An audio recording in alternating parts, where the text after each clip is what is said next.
Merhaba arkadaşlar, Ören Hanım YouTube kanalıma hoş geldiniz. Bugün size bu aralar çok fazla istek gelen papatyalı kız çocuk sırt çantası yapımını anlatacağım. Detaylı bir şekilde yapacağım. İlk defa yapacaksanız bile hiç tereddüt etmeyin. Benimle birlikte kolaylıkla yapabilirsiniz arkadaşlar. Çok kolay, çok güzel. Kız çocuklarımız eminim çok beğenecek. Kaç yaş için uyar derseniz arkadaşlar 2 ile 6 yaş arası sırt çantası olarak rahatlıkla kullanabilir. Daha büyük yapmak isteyenler videonun sonunda söyleyeceğim arkadaşlar. Daha büyük yani 7-9 yaş için örmek isteyenler de nasıl yapacak onu videonun sonunda söyleyeceğim. İp olarak Kardi Topu Baby One ip kullanacağım arkadaşlar. 100 gram 250 metre civarı. Şöyle açık kum beji var elimde. Bu iple öreceğim. 1,5 yumak gider diye düşünüyorum. 1,5 yumak yeterli olur. Papatya içinde turuncu ip kullanacağım. Sadece iki renk kullanacağım arkadaşlar. Bu şekilde tığ olarak ise şöyle 3 numara 2,20 milimetrelik tur ip tığ kullanacağım. Önce papatyasını yapacağız. Sonra kare motif şeklini vereceğiz arkadaşlar. Kare motif şeklini vereceğiz. 14 tane küçük motifimiz, bir tane büyük motifimiz olacak. Sadece ip kullanacağız arkadaşlar. Başka bir aparata gerek yok. Evet. Hazırsanız şöyle iplerimi kenara alayım. Dediğim gibi 1,5 yumak yeterli. Bu turuncudan da papatya için de çok az yani sadece papatyalarını yapacağız arkadaşlar. Popcorn tekniğiyle yapacağız. O yüzden çok fazla gideceğini düşünmüyorum. Evet, şöyle iplerimi kenara alayım. Evet, hadi bakalım başlayalım. Bismillahirrahmanirrahim. İlk önce 5 tane zincir çekiyorum. 1, 2, 3, 4, 5 zincir çektim. İlk yaptığım zincire başına dolamadan batıyorum. Elimi hafif sıkı tuttum arkadaşlar zincir çekerken. 1, 2, 3 zincir çektim. Tığıma doladım. Bu oluşan yuvanın içine bir dolayıp iki defa da çektiğim trabzan yapıyorum. Bir zincir tığıma doladım. Aynı yuvaya bir trabzan daha yapıyorum. Bir zincir tığıma doladım. Aynı yuvaya bir dolayıp yine iki defa da çektiğim trabzan. Bir zincir, bir trabzan. Bu şekilde devam edeceğiz. Baştaki zincirle birlikte toplamda 12 tane trabzanımız olacak. Evet, arada bir zincir. Bir zincir, bir trabzan. 12'yi tamamlayalım. Evet, baştaki zincirle birlikte toplamda 12 tane oldu. Beraber sayalım bakın. 3, 6, 9, 12. En son bir zincir çekiyorum. İlk yaptığım zincirin şöyle köşesine başına dolamadan batıyorum. 1, 2, 3 zincir çektim. İlmeğimi genişlettim. Bu ipimi burada bırakıyorum. Papatya yapacağım. Turuncu ipimi alıyorum. Turuncu ipimle bir zincir çektim. Evet, böyle hemen sıradaki yuvaya bakın. Buradaki boşluğa başına dolamadan batıyorum. 1, 2, 3 zincir tığıma doladım. Hemen aynı yuvaya bir dolayıp iki defa da çektiğim trabzan yapıyorum. Popcorn tekniğiyle yapacağız yaprağımızı. Tığıma doladım. Aynı yuvaya bir trabzan daha yapıyorum. Tığıma doladım. Aynı yuvaya bir trabzan daha yaptım. Baştaki zincirle birlikte 4 oldu. İlmeğimi genişlettim. İlk yaptığım zincire bu şekilde batıyorum. İlmeğimi aldım. Oradan geçirdim.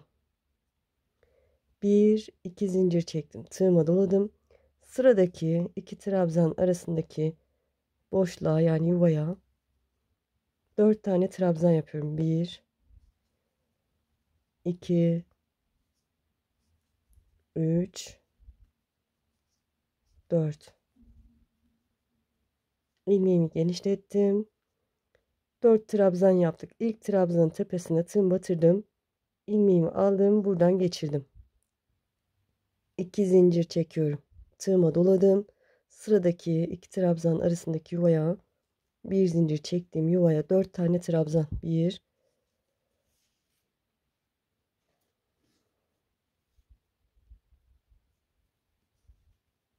2 3 ve 4. İlmeğimi genişlettim. İlk yaptığım trabzana tığım batırdım. İlmeğimi aldım. Buradan geçiriyorum. 2 zincir. Evet, yapraklarımız bu şekilde oluyor. 12 tane yaprağımız olacak. Sıradaki yuvaya geçiyorum. Yine 4 tane trabzan. Bunu da göstereyim. 1 2 3 4. İlmeğimi genişlettim. Karşımda 4 trabzanım var. İlk trabzana tığım batırdım. İlmeğimi aldım. Buradan geçiriyorum. İlk trabzandan. 2 zincir. Tığıma doladım. Sıradaki yuvaya yine 4 tane trabzan. Evet, bu sıramız bu şekilde ilerliyor. Beraber 4 tanesini yaptık. Diğerlerini de tamamlayalım. Sonrasını göstereceğim. Evet, sıranın sonuna geldim. Son yaprağımı yaptım. Bakın beraber sayalım. 3, 6, 9, 12 tane. Mutlaka 12 tane olacak. Yoksa kare motif olmaz arkadaşlar. Evet, şimdi ilk yaptığım şöyle yaprağın tepesine şöyle şuraya da batabiliriz. Başına dolamadan battım. Bir zincir çektim. İpimi şöyle birazcık uzun bırakıp kesiyorum. Evet. Şimdi arkada diğer ipimi bırakmıştım. İlmeğimi bırakmıştım. Hatırlarsanız onu aldım. Şöyle bir tane zincir fazla görünüyor. Gördüğünüz gibi bir tanesini söküyorum. Buradaki hemen zincir yuvasına 2 zincir çektiğim yuvaya başına dolamadan batıyorum. 1 2 3 zincir köşeden başlıyoruz arkadaşlar. 3 zincir çektim, tığıma doladım. Hemen aynı yuvaya bir dolayıp 2 defa da çektiğim 2 tane trabzan yapıyorum. Bu zincirle birlikte 3 kabul ediyorum. Tığıma doladım. Şu ipimi de saklamak adına şöyle şu şekilde tutuyorum. Sıradaki yuvaya giriyorum. Tığıma doladım. İlmeği aldım. Dolayıp tek seferde çektiğim çakma sık iğne yaptım. Tekrar gösteriyorum. Tığıma doladım. Yuvaya giriyorum. İlmeği aldım. Doladım. Tek seferde çekiyorum. Çakma sık iğne yapıyorum. Aynı yere tığıma doladım. Giriyorum. İlmeği alıp dolayıp tek seferde çektiğim 3. çakma sık iğnemi yaptım. Tığıma doladım. 3 tane yaptıktan sonra sıradaki yuvaya geçiyorum. Bakın. 2 yaprak arasındaki 2 zincir çektiğim yuvaya girdim. İlmeği aldım. Doladım. Tek seferde çektim. 1. Doladım. Aynı yere giriyorum. İlmeği alıyorum. Dolayıp tek seferde çektiğim 2. Doladım. Aynı yere girdim. İlmeği aldım. Dolayıp tek seferde çektiğim 3. çakma sık iğnemi yaptım. Şimdi tığıma doladım. Sıradaki yuvaya giriyorum. İlmeği aldım. 2 2 çektiğim trabzan yaptım. Köşeyi yapıyoruz. Tığıma doladım. Aynı yuvaya yine 2 2 çektiğim trabzan. Tığıma doladım. Aynı yuvaya 3. trabzanımı yaptım. 2 zincir. Tığıma doladım. Aynı yuvaya 3 trabzan daha yapıyorum. 1 normal trabzan. 2 ve 3. Evet, bu şekilde. Tığıma doladım. Sıradaki yuvaya geçiyorum. 2 zincir çektiğim yuvaya. Çakma sık iğne 3 tane. 1 2 3 tane çakma sık iğne yaptım. Tığıma doladım. Sıradaki yuvaya da 3 tane çakma sık iğne. 1 2 3. 2 yuvaya 3 tane çakma sık iğne yaptıktan sonra tığıma doladım. Sıradakine bir dolayıp 2 defa da çektiğim 3 tane trabzan. 2 3. 2 zincir çekiyorum. Tığıma doladım. Aynı yuvaya 3 trabzan daha yapıyorum. Burası da köşe olacak. 1 2, 3. Tığıma doladım. Sıradaki yuvaya 3 tane çakma sık iğne. 1, 2, 3. Tığıma doladım. Sıradaki yuvaya da 3 tane çakma sık iğne. 1, 2, 3. Köşe yapacağız. Tığıma doladım. Sıradaki yuvaya 3 tane trabzan. 1, 2, 3. 2 zincir çekiyorum. Tığıma doladım. Aynı yuvaya 3 trabzan daha yapıyorum. 1, 2, 3. Tığıma doladım. Sıradaki yuvaya 3 tane çakma sık iğne. 1, 2, 3. Tığıma doladım. Sıradaki yuvaya 3 tane çakma sık iğne. 1, 2, 3. Tığıma doladım. Bakın ilk yaptığım köşede 3 tane trabzanım var. Zincirle birlikte yarım köşe yaptık. Şimdi aynı yuvaya 3 trabzan daha yapıyorum. Sıradaki yuvaya 3 tane trabzan. 1, 2, 3. Bir zincir çekiyorum. Tığıma doladım. Bu ilk yaptığım zincirin tepesine batıyorum. İlmeği aldım, doladım. Tek seferde çektiğim çakma sık iğne. Köşeyi de bu şekilde. Tekrar göstereceğim. 3 trabzandan sonra bir zincir çektim, tığıma doladım. İlk yaptığım zincir karşımda tepesine batıyorum. İlmeği aldım, dolayıp tek seferde çektiğim çakma sık iğne. Köşemiz. Evet, kare şeklini aldı gördüğünüz gibi. 3 zincir çekiyorum. Tığıma doladım. Bir süreye geçmiş oldum. Hemen bu boşluğa arkadaşlar. Bu zincir boşluğuna 2 tane trabzan yapıyorum. 1, 2.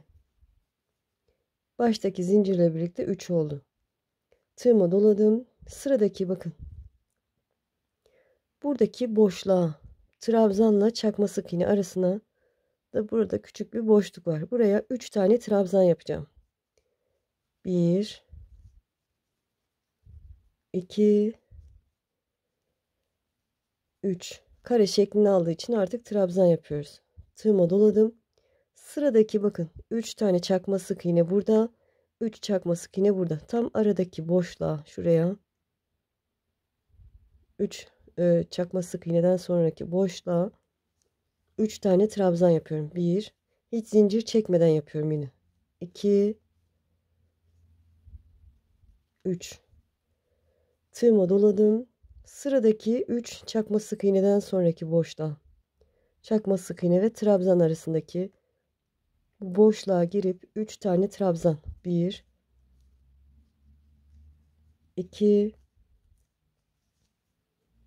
3. Evet, bu şekilde oldu gördüğünüz gibi. Tığıma doladım. Karşımda zincir yuvam var. Yani köşem var arkadaşlar. Köşeye giriyorum. 3 tane trabzan. 1, 2, 3. 2 zincir. Tığıma doladım. Aynı yuvaya 3 trabzan daha yapıyorum. 1, 2, 3.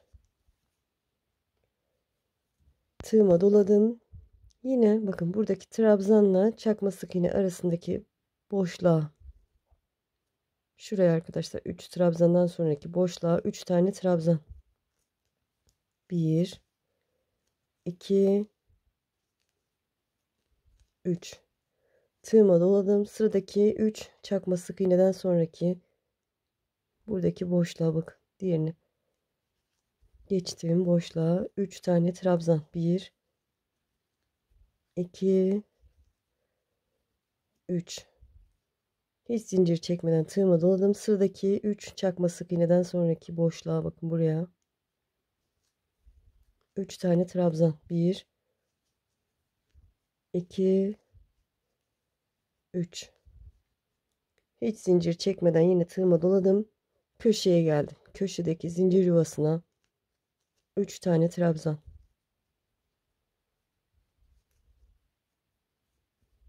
2 zincir, aynı yuvaya 3 trabzan daha yapıyorum. 2 3 tığıma doladım. Yine 3 trabzandan sonraki boşluğa şuraya yaprakların üzerine de denilebilir bakın. 3 tane trabzan. 1 2 3 tığıma doladım. Sıradaki bakın yaprağın üzerine denk geliyor. 3 çakma sık iğneden sonraki boşluğa 3 trabzan. 1 2 3 sıradaki boşluğa bakın buraya 3 trabzan. 1 2 3 tığımı doladım. Köşeye geldim. Zincir yuvasına 3 trabzan.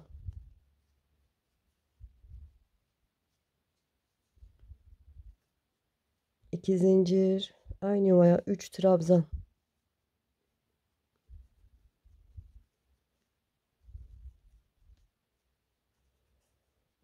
Evet, bakın bu şekilde ilerliyor. 3 tane 3 trabzan yaptık bakın boşluklara. Bir de köşelerimiz var tabi. Evet, burayı bilirsiniz artık. 3 tane şuraya yapacağız. 3 buraya, 3 buraya. Sonra köşeye gelip 3 tane trabzan yapacağız. Buraya kadar gelelim. Evet, ilk başladığım köşenin içine de 3 tane trabzan yaptım en son. Bir zincir çekiyorum. Tığıma doladım. İlk yaptığım zincir karşımda, o zincirin tepesine batıyorum. İlmeği aldım, dolayıp tek seferde çektim. Çakma sık iğne yapıyorum. 3 zincir. Evet, 2 sıra yaptık etrafını. Şimdi 3. sıradayız. Son sıradayız. Tığıma doladım. Hemen bu zincir yuvasına 2 tane trabzan yapıyorum. 1 2 köşeden başlamış olduk. Hiç zincir çekmeden tığıma doladım.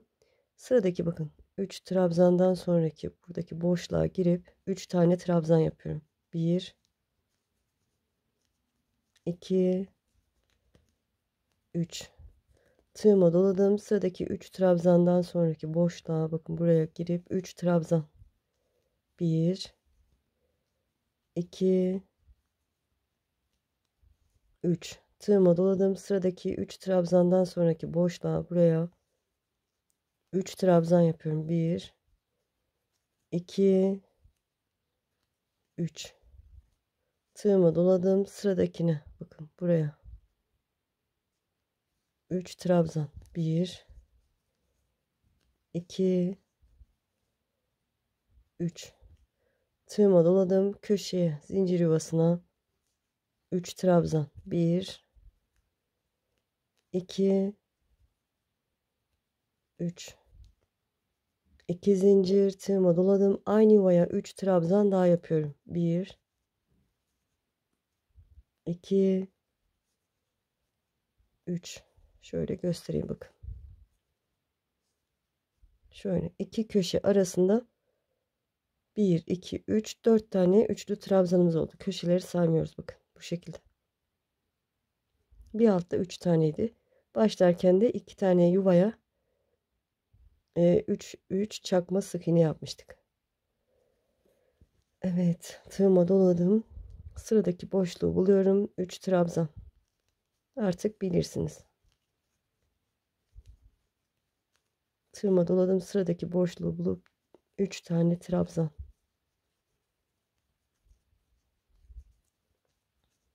Sıradaki boşluğu buluyorum. 3 tane trabzan.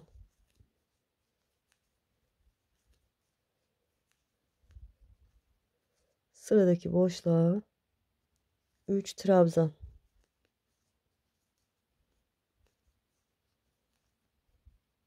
Tığıma doladım. Köşeye zincir yuvasına 3 trabzan.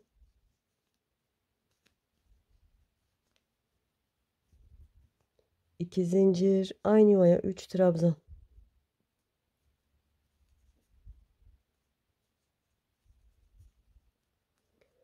Evet.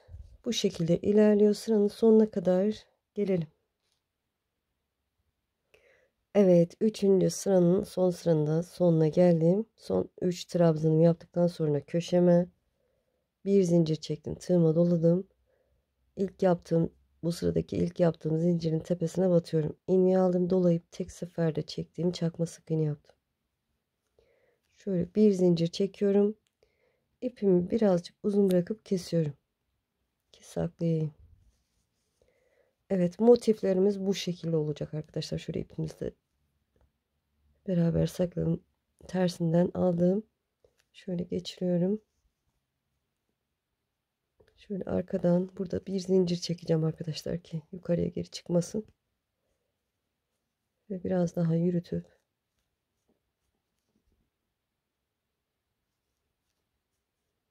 fazlasını kesiyorum.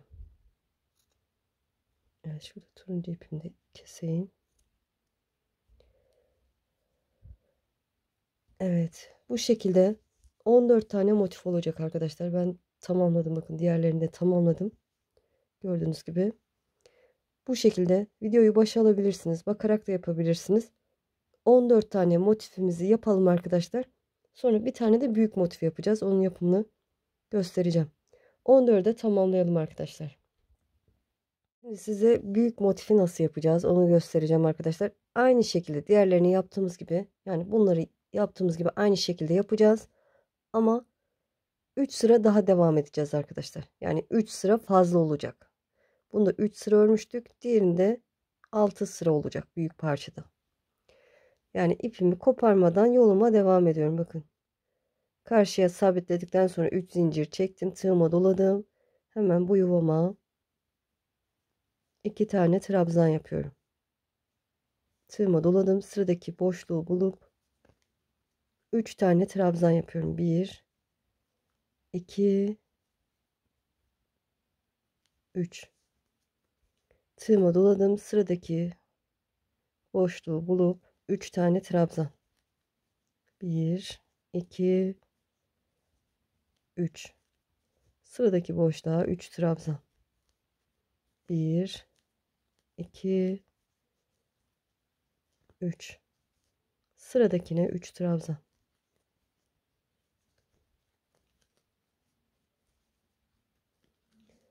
Evet, bu şekilde devam ediyoruz arkadaşlar.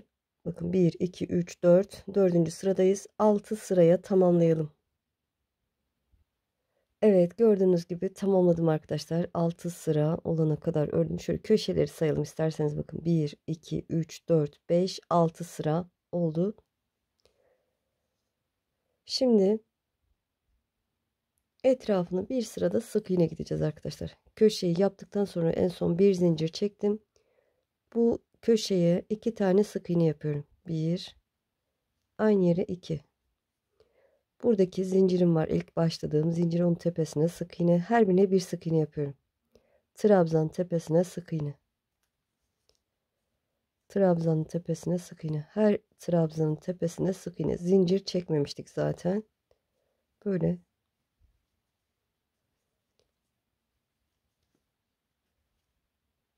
her birine bir sık iğne yaparak köşeye kadar ilerleyelim. Evet, köşe zincir yuvasına kadar geldim. Bu zincir yuvasına 3 tane sık iğne yapıyorum arkadaşlar. 1 2 3. Sıradaki trabzanın tepesine sık iğne. Ve yine her birine bir sık iğne yaparak ilerliyorum.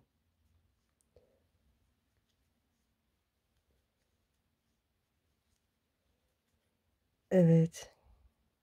3 sık iğne yaptık köşemize. Diğer köşelerde aynı şekilde olacak. Sıranın sonuna, yani başladığımız yere kadar gelelim. Evet, sıranın sonuna geldim. Şöyle köşede başlamıştık 2 sık iğne yaparak. Buraya da bir sık iğne yapıyorum. İlmeğimi genişledim. Şöyle tersinden ilk yaptığım sık iğnenin tepesine batıyorum arkadaşlar. İlmeğimi buradan aşağıya çekiyorum. Ve şöyle bir zincir çektim. İpimi birazcık uzun bırakıyorum ki saklayayım. Evet, şöyle.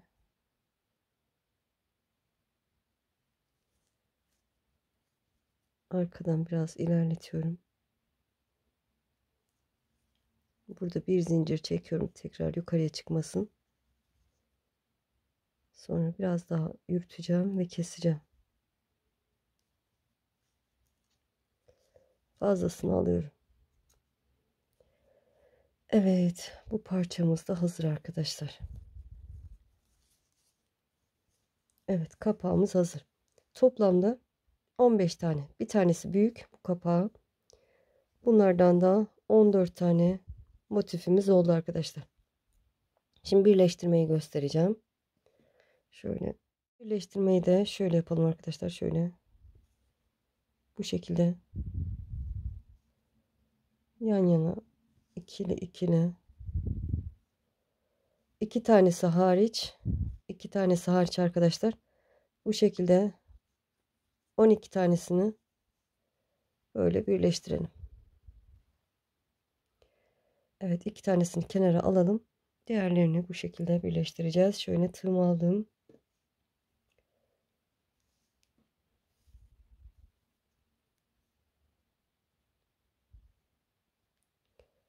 Şöyle bir zincir çekiyorum.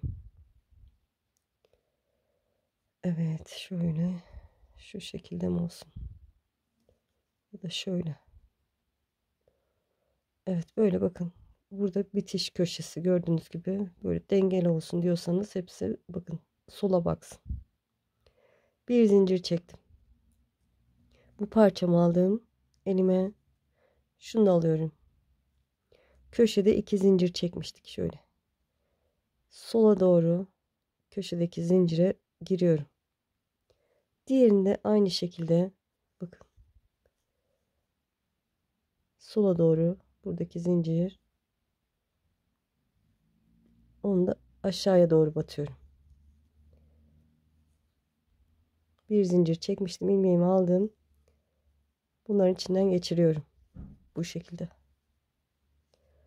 Bakın. Buradan trabzanın dış telini aldım. Sık iğne de yapabilirsiniz. Bakın. Dış telini aşağıya doğru. Diğerini de trabzanın öndeki telini aşağıya doğru batıyorum. İlmeği aldım. Yukarıda da ilmeğim var. Onun içinden de geçiyorum. Şöyle hem buradan hem buradan alacağız. Hangisini önce almak istiyorsanız fark etmez. Elinizi alıştırın bir tanesine. Bakın. Bu şekilde trabzanın dış telini yukarıdan aşağıya doğru. İpim aşağıda. Bir ilmeğim de yukarıda. Dolayıp ilmeklerin içinden geçiyorum. Önce sol, sonra sağ taraftan giriyorum. İlmeği alıp ilmeklerin içinden geçiriyorum. Sıradaki trabzan.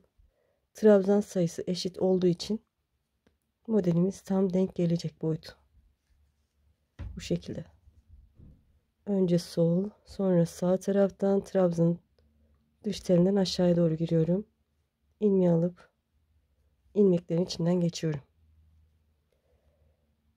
Evet, kamerayı yaklaştırdım biraz daha. Şöyle bakın. Buradaki trabzanın tepesine bakın. İlmeğin tığında, ipim aşağıda batıyorum. Diğer trabzan karşıdakinde aşağıya doğru batıyorum. İlmeği alıp bu 3 ilmeği içinden geçiriyorum. Şöyle de yapabilirsiniz. Fark etmez arkadaşlar. Böyle daha rahat olur sanki bakın.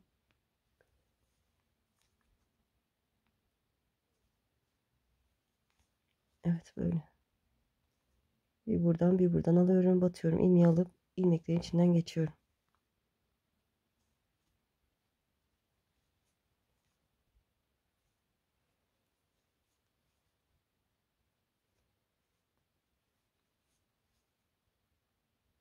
Sık iğne de yapabilirsiniz.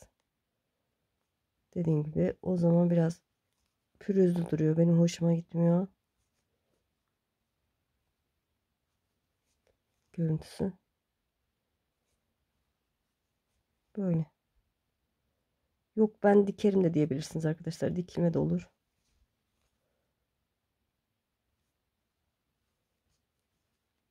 Evet şöyle. Bakın buradaki bir zincirime geldim. Buradan da bir zincirimi alıyorum. Batıp geçiyorum. İki parçayı bakın birleştirdik. Bu şekilde. Şimdi hem bunu alacağım hem de şunu alacağım. Şöyle. Bunun köşesinden bakın birinci zincir şöyle.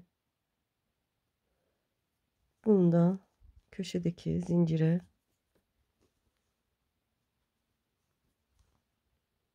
şöyle giriyorum. İlmeği alıp ilmekler içinden geçiyorum. Sıradaki trabzan, buradaki trabzan geçiyorum. Bu şekilde.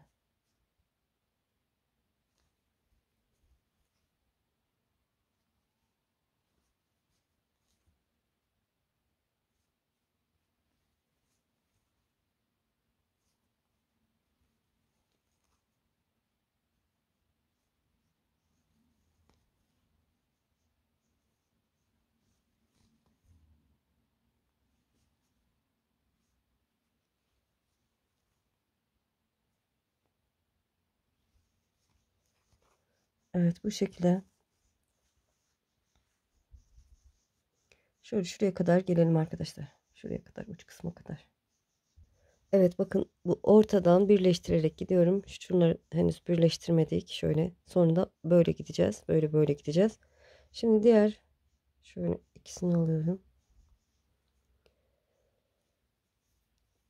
Son olarak zincire battım. Şöyle şunu alıyorum.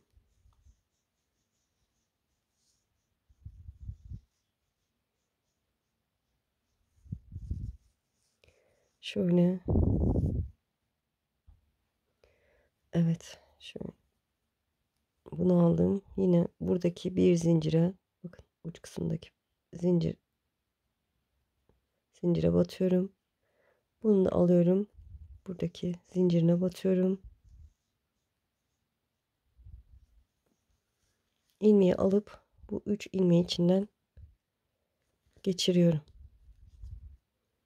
Hem sağ hem sol. Bu şekilde.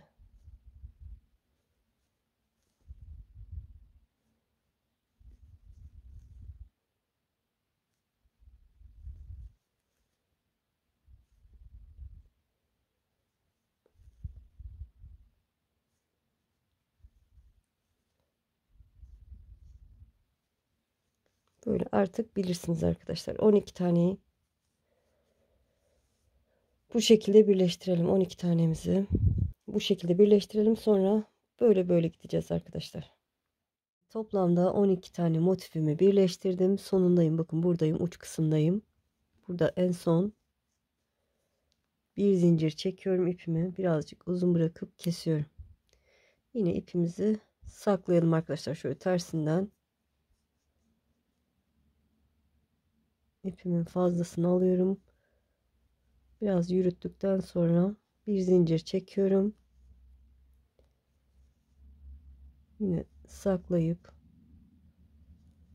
fazlasını kesiyorum. Evet. Şöyle. Bu şekilde birleştirdik. Ortadan birleştirdik. Ben bunları da birleştirdim arkadaşlar. Şimdi sizinle birlikte bu yan kısmı nasıl birleştireceğiz orayı göstereceğim. Şöyle tutuyorum.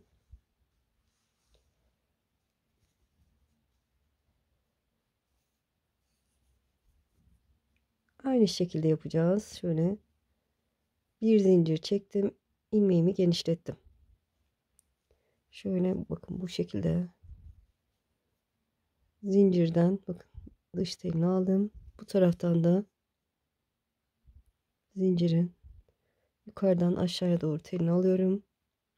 Alttan ilmeğimi aldım.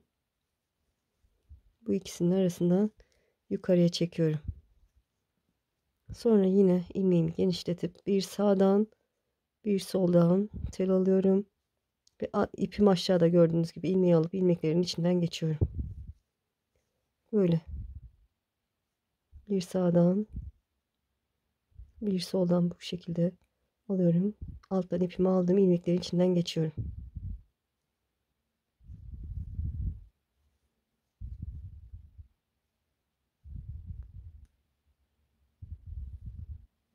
Şöyle ipimi aldığım ilmeklerin içinden geçiyorum.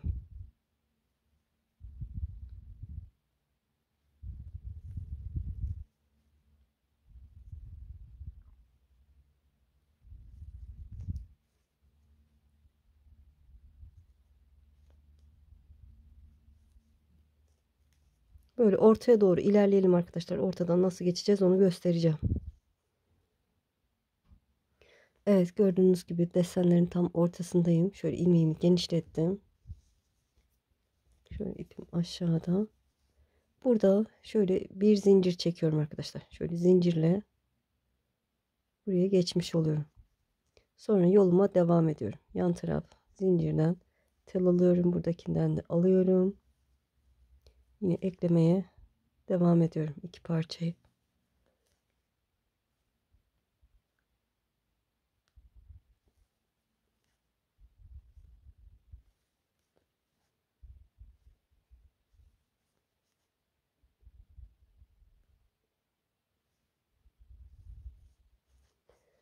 Evet, şöyle uç kısma kadar şöyle gelelim arkadaşlar.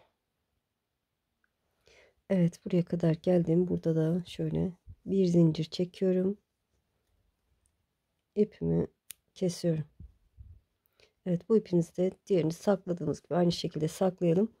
Şimdi bu büyük parçayı hazırladık arkadaşlar. Burayı eklediğimiz gibi ben hazırladım. Siz belki eklemediniz. Böyle burayı bu şekilde eklediğimiz gibi buraları da aynı şekilde parçalarımızı birbirine ekleyelim arkadaşlar. Böyle ekleyelim. Tamam, benimki tamam, sizinki de tamamdır diye düşünüyorum. Şimdi ne yapacağız? Şöyle bunu kenara alalım arkadaşlar. Şöyle 12 motifimiz burada var. 2 motifimizi de ayırmıştık. Şimdi bu ikisini birbirine ekleyelim. Bu taban olacak arkadaşlar. Şöyle bir zincir çektim. Yine ilmeğimi genişlettim. Şöyle buradan batıyorum gördüğünüz gibi. Bundan da zincire şu şekilde batıyorum. İlmeğimi alıp bu ilmeklerin içinden geçiyorum.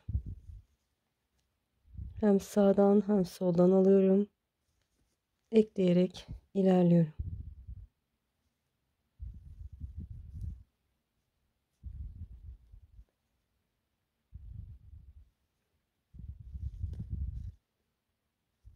Evet. Ekleyelim arkadaşlar. İpimizi keselim.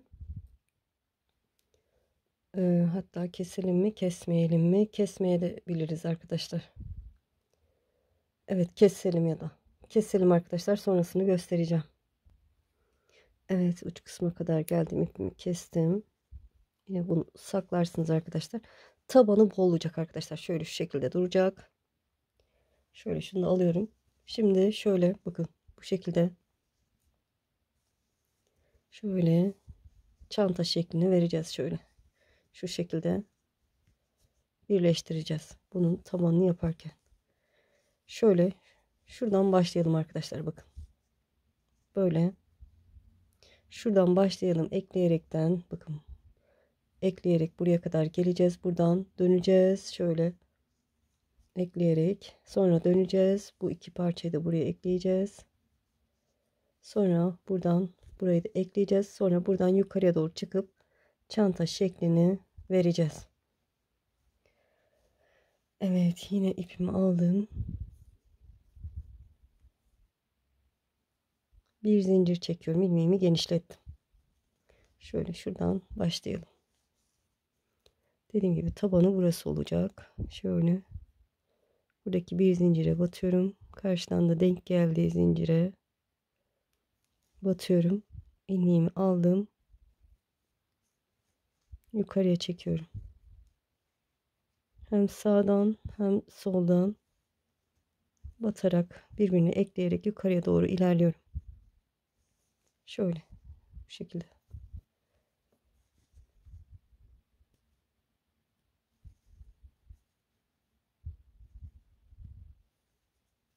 Evet, şöyle şuraya kadar ekleyelim arkadaşlar. Buraya kadar gelelim.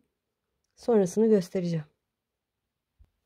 Evet, ne yaptık? Buradan başladık bu iki parçayı eklemeye. Şuraya kadar geldim. Şimdi burada şöyle ekleyeceğim bakın. Bu şekilde.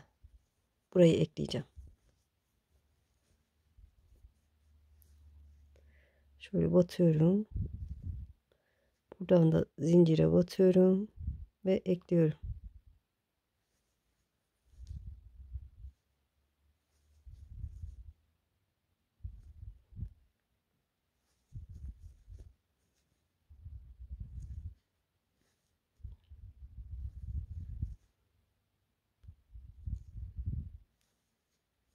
Evet, şöyle bakın bu şekilde. Buraya kadar ekleyelim. Sonra dönüp şöyle şu şekilde ekleyeceğiz. Şöyle devam edeceğiz. Sonra böyle. Evet, şuraya kadar gelelim. Evet, buraya kadar ekledim. Burada da şöyle dönüyorum. Bakın bu şekilde buraya ekleyeceğim. Tabanını yapıyoruz yani. Yine şöyle denk gelen zincire ve buradaki zincire batıyorum. İlmeği alıp ilmeği içinden geçiriyorum. Sıradaki trabzan, sıradaki trabzan. Evet, şimdi şöyle iki parça olacak. Şöyle burayı ekleyeceğiz bu ikisini.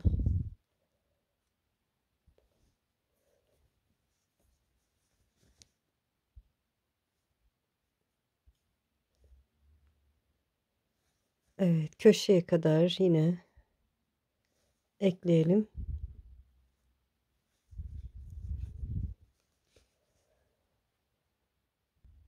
Evet, buraya kadar ekledim. Şimdi şöyle şunu da şöyle ekleyeceğim. Bakın bu şekilde.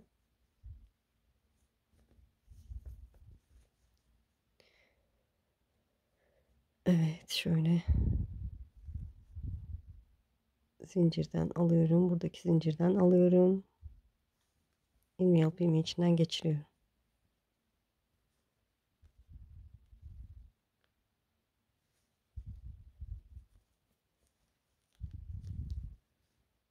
Trabzan, trabzan, ilmeği alıp ilmeklerin içinden geçiyorum. Az kaldı.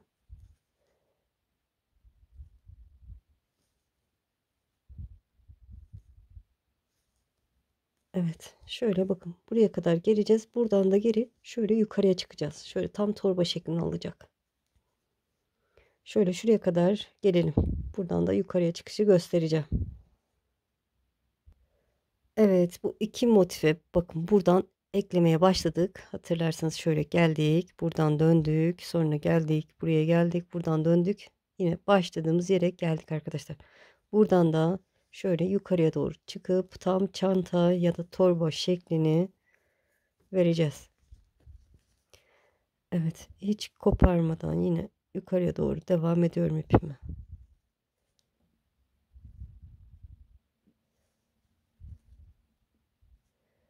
Evet, ekleyerek ağız kısmına kadar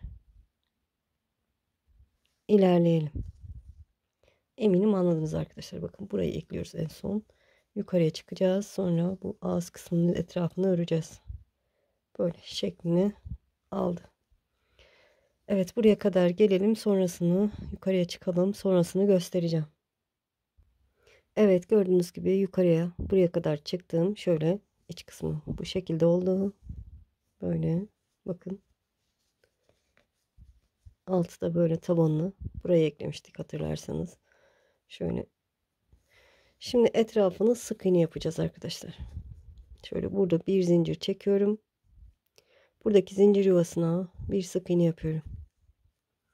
Ve her bir trabzanın tepesine bir sık iğne yaparak ilerliyorum. Evet, ağız kısmını yapacağız. Her birine bir sık iğne yaparak ilerliyorum trabzanlarım.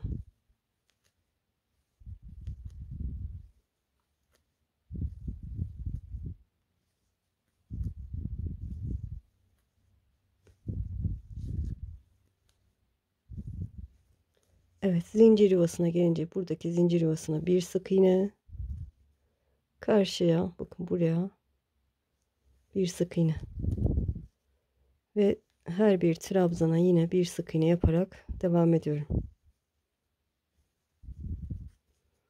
Evet, buradan başladık arkadaşlar. Şuradan başladık. İşaretleyici de koyabilirsiniz, koymayabilirsiniz.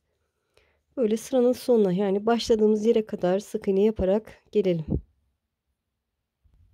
Evet, başladığım yere kadar geldim. Şöyle buraya dilerseniz şöyle işaretleyici koyabilirsiniz arkadaşlar, karıştırmayın diye. Yüz sıraya geçtiğinizi. Şöyle buradaki zincir yuvasına bir sık iğne ve yoluma devam ediyorum. Karşıya geçiyorum. Sık iğne yaparak ilerliyorum. İkinci sıraya geçmiş oldum. Böyle yine her birine bir sık iğne yaparak devam edelim. 4 sıra örelim arkadaşlar. 4 sıra sık iğne yapalım. Sonrasını göstereceğim. Evet, 4'e tamamlayalım. Evet, 4 sıra sık iğne yaptım arkadaşlar. 4. sıranın sonundayım. Burada ne yapacağız artık? Bağcık iliği yapacağız arkadaşlar. Bağcık iliği yapacağız. Burada bakın bir üst sıraya geçtiğim sıra burası. Arkada sırt kısmında 4 motif. Önde 4 motif. Burası arka olsun arkadaşlar, bizim bir üst sıraya geçtiğimiz yer. Yanlarda da bakın aşağıya doğru 2 motifim var. Altta da 2 motifim var. Evet, şimdi nereye yapalım iliğimizi? Şöyle bakın. Son buradaki kare motifin son sırasına bakıyorum. Bakın burada şöyle, burası köşe.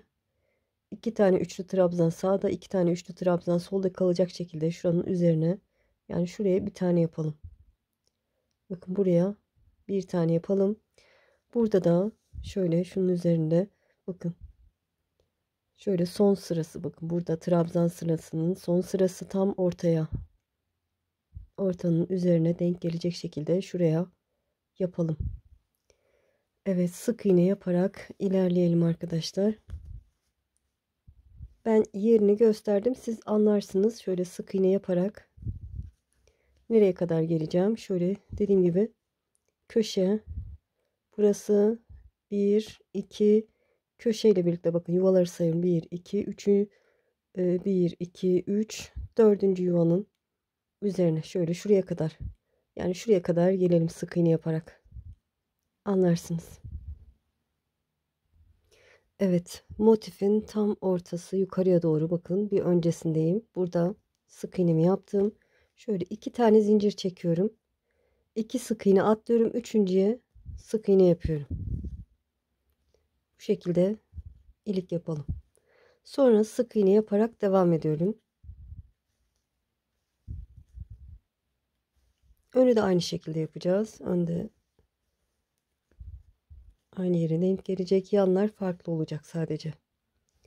Evet, sık iğne yaparak devam edelim. Şöyle diğer motifin, bakın diğer motifin son sırası. Şöyle bakın, buranın tam ortası arkadaşlar. Buradaki boşluk tam orta. Bunun bir öncesinde, yani şuraya kadar gelelim. Burada da ilik yapacağız. Evet, bakın diğer ilimi burada açmıştım. Şimdi sık iğne yaparak devam ettim. Diğer motifin tam ortası, bakın burası. Onun ortasının bir öncesindeki sık iğnenin üzerindeyim. 2 zincir çekiyorum. Sık iğnelerimi sayıyorum. 1 2 üçüncüye sık iğne yaparak yoluma devam ediyorum. Evet. Sık iğne yaparak ilerleyelim. Bu yan tarafta bir motifimiz var. Gördüğünüz gibi bu yan taraftaki yapacağımız yere kadar geleceğiz. Şöyle bakın, bir tanesini bu köşeden sonraki, bakın köşesi burası. Köşeden sonraki yuvaya buraya yapalım. Diğerini de şuraya yapacağız. Evet, bir buraya bakın, yan taraftaki motifin hem burasına hem burasına ilik açacağız. Burayı beraber gidelim. Şöyle sık iğne yaparak ilerliyorum.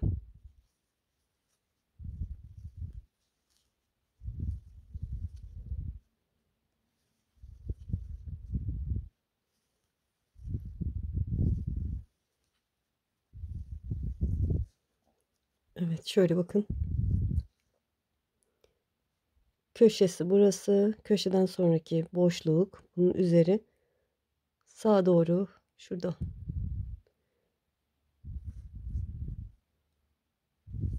2 zincir çekiyorum. 1 2 üçüncüye sık iğne yapıyorum. Ve sık iğne yaparak ilerliyorum. Diğer köşenin öncesine kadar.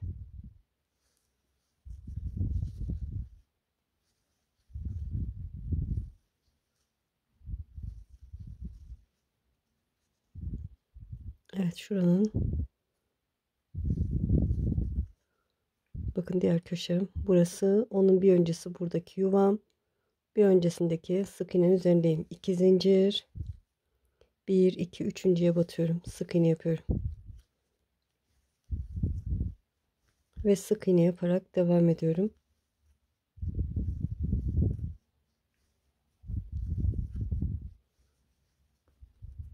Evet, burada da yine buradaki motifin ortasına denk gelecek şekilde düğmeli yapacağım. Düğmeli diyorum. Bağcık iliği.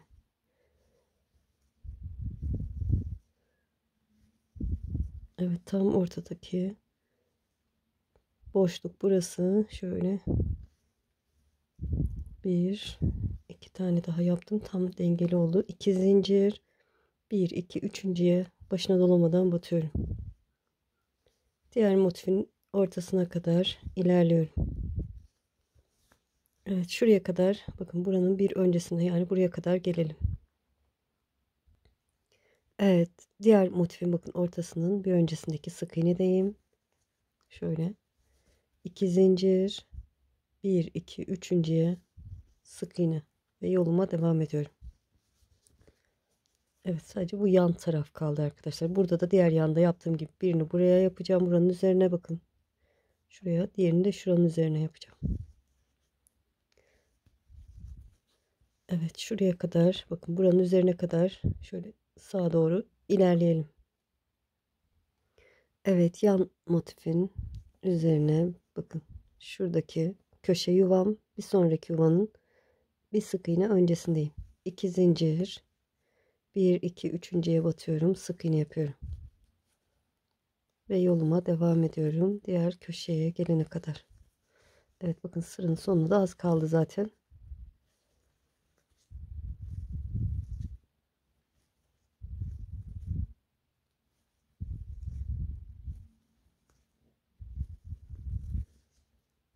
Şöyle şuraya batayım. Bakın, köşe burası, köşeden sonraki yuva burası. Onun bir öncesi. 2 zincir, 1 2 üçüncüye sık iğne ve yoluma devam ediyorum. Evet, iliklerimizi açtık arkadaşlar. İkişer tane yanlarda, önde 2 tane, sırt kısmında da 2 tane açtık. Evet, şuradaki bakın, bir üst sıraya geçtik. 6. sıraya gidiyoruz şimdi.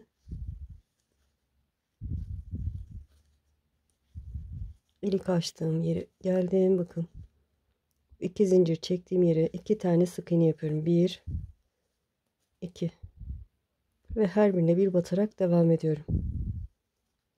Evet, ilk açtığımız yere gelince zincir yuvasına 2 tane sık iğne yapalım. Evet, bu sırayı tamamlayalım, sonrasını göstereceğim. Evet, sırayı tamamladım. 2 sıra daha öreceğim arkadaşlar. 2 sıra daha örelim. Sonra kapağını nasıl birleştireceğiz onu göstereceğim. Evet.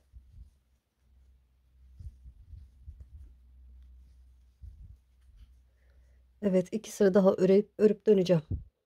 Evet, 2 sıra daha ördüm sık iğnelerimi. Toplamda 8 sıra oldu. Beraber sayalım bakın. Buradaki trabzan sırasından sonra 1 2 3 4 5 6 7 8 sıra örmüş olduk. Şimdi kapak kısmını yapacağız arkadaşlar. Şöyle bakın, bu şekilde kapağımı aldım. Büyük parçamı şöyle tersi bana bakacak şekilde yerleştiriyorum. Burada da bakın, şöyle burada bir süre geçtiğim yer gördüğünüz gibi. Şöyle ortalı bir şekilde bakın. Arkada 2 tane motifim var. Şöyle 2 motif üzerine denk gelecek şekilde yerleştirelim arkadaşlar. Böyle yerleştirelim. Dilerseniz şöyle şunu çıkartayım. Şöyle nereye denk geliyor köşesi, şöyle sabitleyin arkadaşlar. Bu şekilde sabitleyip iki parçayı birleştireceğiz. Evet, tam üzerine denk geldiği için ben şuraya da bir tane sık iğne yapıyorum. Yani bir ileriye geçmiş oluyorum ve hem buradaki köşeye bakın, köşeye 3 sık iğne yapmıştım. Köşedeki sık iğneme ve buradaki sık iğne ikisine bir batarak sık iğne yapıyorum. Böyle birleştirelim arkadaşlar. Dikebilirsiniz, size kalmış. Bakın ikisini, iki parçayı birlikte sık iğne yapıyorum. İki parçayı birlikte sık iğne yapıyorum.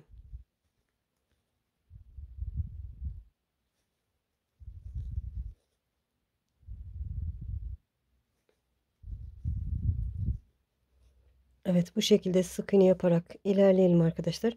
Tam ortalı denk gelsin. Dilerseniz buradaki sık iğne sayısıyla buradaki sık iğne sayısını sayın arkadaşlar. Fazlaysa bu kısımdaki sık iğnemiz fazla gelebilir. O yüzden burada bir taneye şurada arada birer tane atlayabilirsiniz. Yani şöyle yaparsınız arkadaşlar. Şöyle bakın. Buna batıyorum. Burada da bir tane atlıyorum. İkinciye batıyorum. Fazla geliyorsa. Evet, bu şekilde iki parçayı birleştirelim arkadaşlar. Kapak kısmını bu şekilde birleştirelim. Buraya kadar gelelim. Evet, bakın orantılı bir şekilde şöyle göstereyim. Yerleştirdim ve birbirine iki parçayı sabitledim. En son bir zincir çekiyorum. Yine ipimi biraz uzun bırakıyorum ki saklamak adına. Kesiyorum. Yine ipimizin fazlasını alıp bir zincir çekiyorum ve biraz yürütüp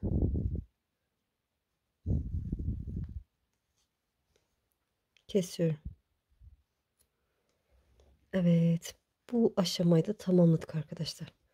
Şimdi ne yapalım? Buradaki bağcık kısmını yapalım arkadaşlar. Şöyle bağcık kısmını yapacağız. Şöyle yanlar şu şekilde olacak. Kapağı da böyle gelecek. Şöyle şeklini alacak. Evet, bağcığımız için yine ipimi alıyorum.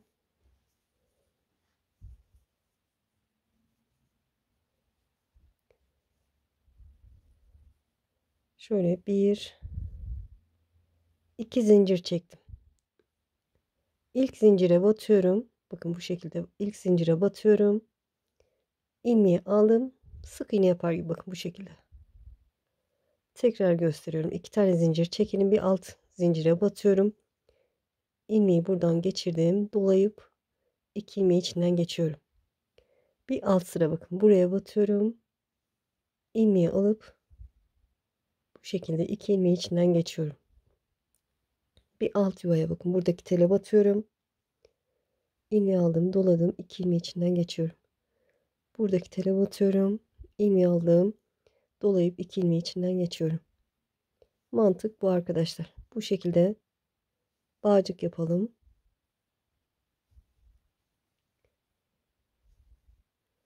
Boyutu 1 metreye yakın olsun arkadaşlar.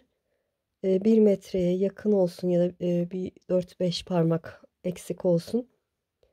Çantamıza geçireceğiz. Boyutunu ayarlarsınız. Önce geçirelim.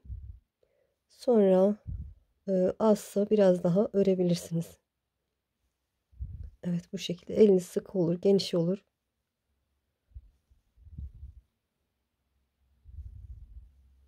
Evet, bu şekilde 90 santim yeterli diye düşünüyorum ama bakalım arkadaşlar, ben de tamamlayıp döneceğim. Evet, ben 90 santim olana kadar ördüm. Şöyle kesmedim ipimi. Beraber geçirelim, öyle bakalım arkadaşlar. Şöyle bakın, ön kısımda iki tane yuvamız var. Şuradan bakın, arkadan tığımı geçirdim, bunu içeri alıyorum. Sonra şuradan bakın şu şekilde bir sonraki sağ taraftaki yuvadan giriyorum. Tığ yardımıyla dışarı alıyorum.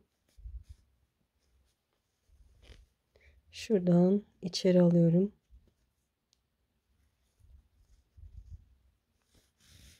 Şöyle. Arkada bir sonraki yuvadan dışarı alıyorum.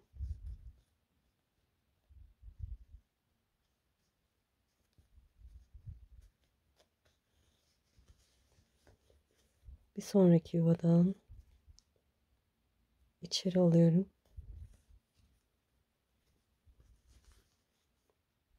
Sıradaki yuvadan dışarı alıyorum.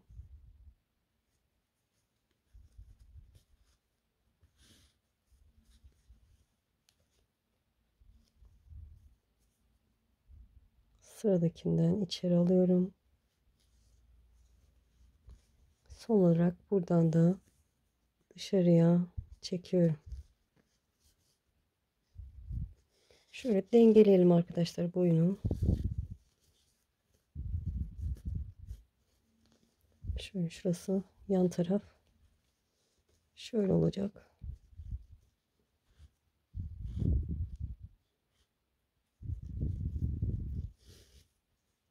Şu şekilde. Evet, 90 santim yeterliymiş arkadaşlar, bakın bu şekilde. Evet. Şöyle bir karıştan da fazla oldu. İyi, ideal oldu. En son şöyle bir zincir çekiyorum ipimi. Birazcık uzun bırakıp kesiyorum. İpin fazlasını içeriye saklayalım arkadaşlar. Şöyle. İç kısımdan yürüteceğim.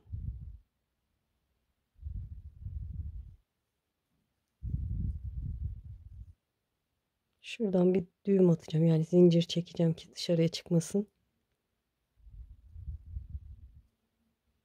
Ve biraz daha yürütüp içine saklayıp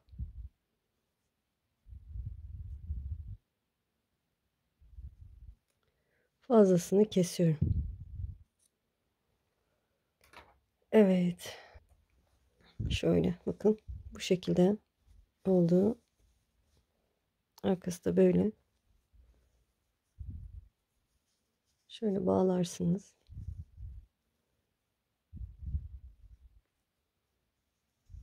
Çok da uzun olmasın. Evet. Şimdi kulp kısmını yapacağız arkadaşlar. Tek parça yapacağız askı kısmını. Şöyle çok hoş, çok güzel olacak. Askı kısmı içinde şöyle yine ipimi, tığımı aldım. 9 tane zincir çekelim. Elimizi biraz sıkı tutalım. 1, 2, 3, 4, 5, 6, 7, 8, 9. Şöyle tığıma doladım. Geriye doğru 3. zincire giriyorum. İlmeği alıp dolayıp tek seferde çekiyorum. Bu 1. Tığıma doladım. Sıradaki zincire batıyorum. İlmeği aldım. Dolayıp tek seferde çekiyorum. 2. Tığıma doladım. Sıradaki zincire batıyorum. İlmeği aldım, doladım. Tek seferde çektim. 3, 4, 5. Çakma sık iğne yapıyoruz. 6 ve şöyle sonuncu katlayabilirsiniz. 7. 2 zincir çevirdim. Tığıma doladım. Hemen yine her birine bir çakma sık iğne yapıyorum. 2, 3, 4. Elimizi sıkı tutalım arkadaşlar. 5, 6. Sonuncuya da 7.'yi batıyorum.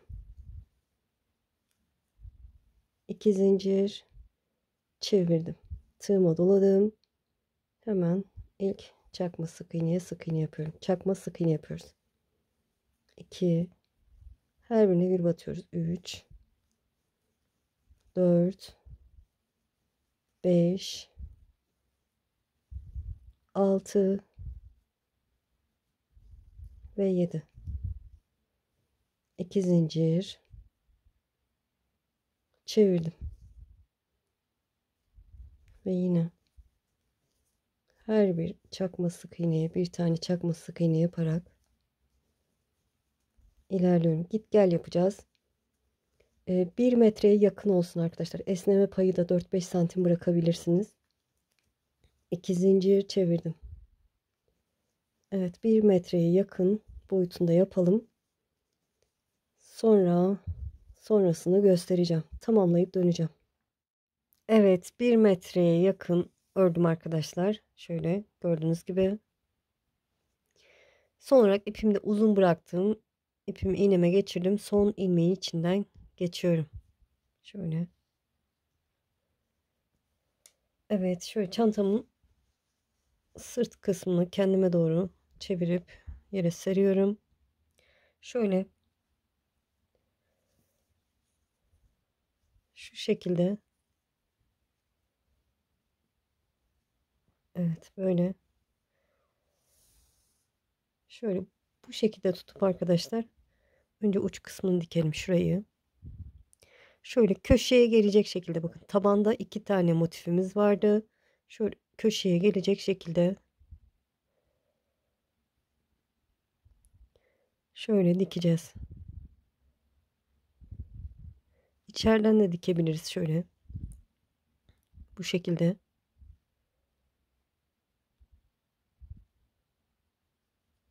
Evet, içeriden dikelim.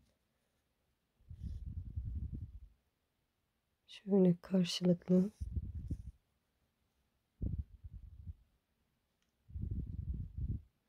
Evet, bakın burası tam köşeye denk gelecek şekilde.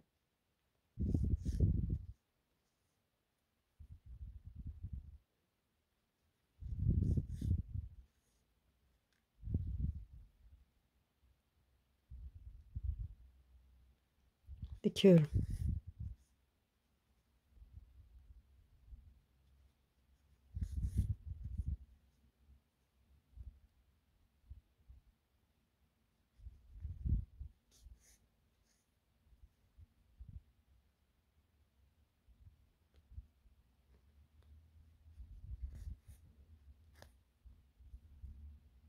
Evet, iyice sıklayıp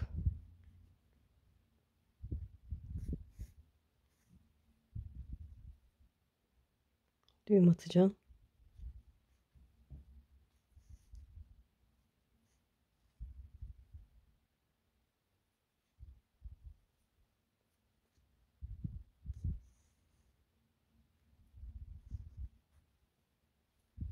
Evet, içeriye alıp fazlasını keseceğim arkadaşlar. İçe alacağım. Bunu böyle diktik. Şöyle bakın bu şekilde. Diğerinde şöyle duruyor. Bakın burası. Bunu da şöyle şu şekilde köşeye bakın. Buradaki köşeye denk gelecek şekilde. Alt kısmı. Bunu da buraya sabitleyelim arkadaşlar. Sonrasını göstereceğim. Evet, gördüğünüz gibi birini sağa birini sola diktim. Şöyle tam ortayı da buldum arkadaşlar. Tam ortayı şöyle ikiye katlayalım. Ya da sayarak da bulabilirsiniz. Tam ortayı ben ikiye katlayarak buldum. Saymadım yani. Şöyle tam şöyle şu şekilde ikiye katladım. Şöyle.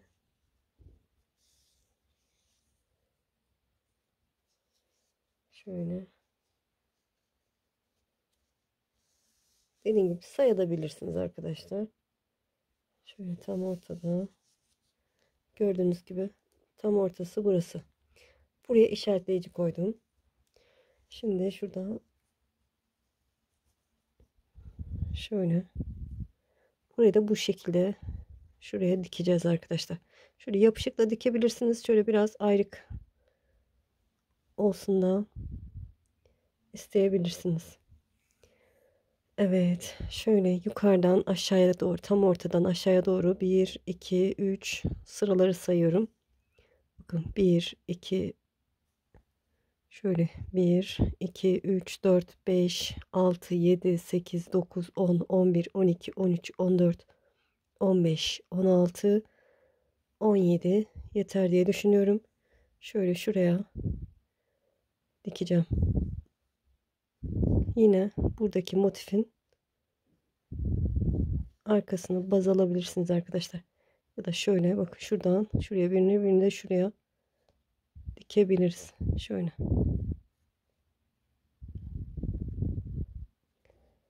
Evet, böyle yukarıya doğru ikinci sık iğne sırasına. Şöyle içeriden gireyim.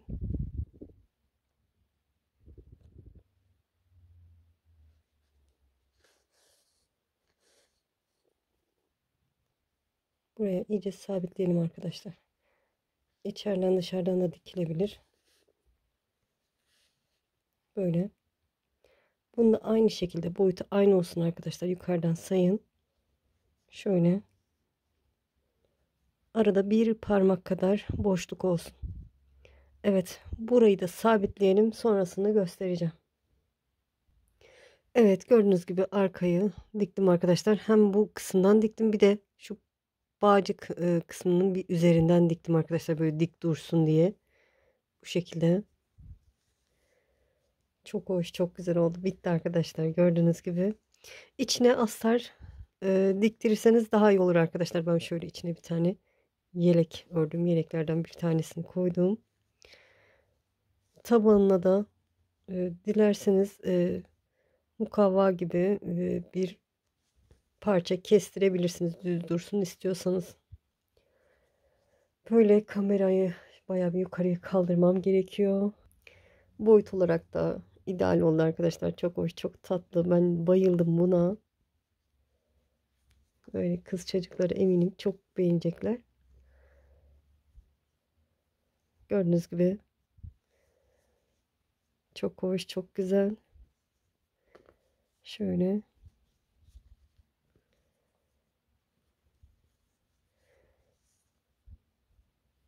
Dilerseniz şuraya da çıt çıt tutturabilirsiniz arkadaşlar. Böyle iki taraflı da. Ama gerek yok arkadaşlar. Bu şekilde de olur. Zaten bağcığımız var biliyorsunuz. Böyle. Astar dikebilirsiniz arkadaşlar. Diktirebilirsiniz. Astarlı da güzel olur. Dikmeden bu şekilde de kullanabilirsiniz arkadaşlar. Sorun olmaz. Çünkü çok böyle iri delikli bir model değil. Böyle inşallah anlatımdan memnun kaldınız. Beni izleyerek yaptığınız için çok çok teşekkür ederim. Kanalıma abone değilseniz abone olursanız sevinirim. Abonelik tamamen ücretsiz. Videolarımı beğenip paylaşırsanız, yorum yaparsanız bana destek olmuş olursunuz.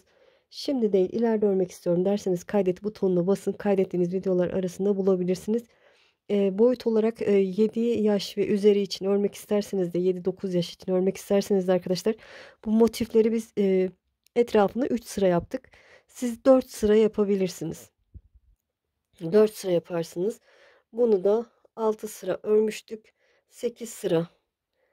Burayı 4 sıra örerseniz bunda 8 sıra etrafını gidebilirsiniz. O şekilde de büyütebilirsiniz. Elinizin sıkılığı, genişliği de önemli arkadaşlar. İpinizin kalınlığı, inceliği de önemli. Bakarsınız. Böyle. Evet, daha güzel modellerde buluşmak üzere. Kendinize iyi bakın. Allah'a emanet olun. Hoşça kalın.